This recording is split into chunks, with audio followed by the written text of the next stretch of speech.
24వ తారీఖు జనవరి నెల 2026 శనివారం Vaddipalli tomato market rate update వచ్చేసిందండి ఈరోజు. ఈరోజు టాప్ వచ్చేసి 300 రూపాయల వరకు వెళ్ళాయండి వడ్డిపల్లి టమోటా మార్కెట్లో. Super top rate.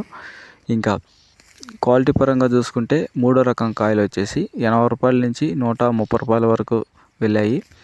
రెండో రకం క్వాలిటీ కాయలు వచ్చేసి 180 రూపాయల నుంచి 200, 220, 230, 250 వరకు వెళ్ళాయండి. ఇంకా ఫస్ట్ రకం క్వాలిటీ ఫస్ట్ కాయలు ఫ్రెష్ కాయలు వచ్చేసి టాప్ రేట్ వచ్చేసి ఈరోజు వడ్డిపల్లి మార్కెట్లో 300, 320, 330 రూపాయల వరకు వడ్డిపల్లి మార్కెట్లో టమాటా రేట్లు అనేటివి వెళ్ళాయండి ఈరోజు. ఇంకా దిగుమతి గురించి మాట్లాడుకుంటే వడ్డిపల్లి మార్కెట్లో ఈరోజు దిగుమతి అనేది ఎక్కువే వచ్చింది. క్వాలిటీ కూడా పర్లేదు, బాగా వచ్చింది ఈరోజు మార్కెట్కి. Thank you.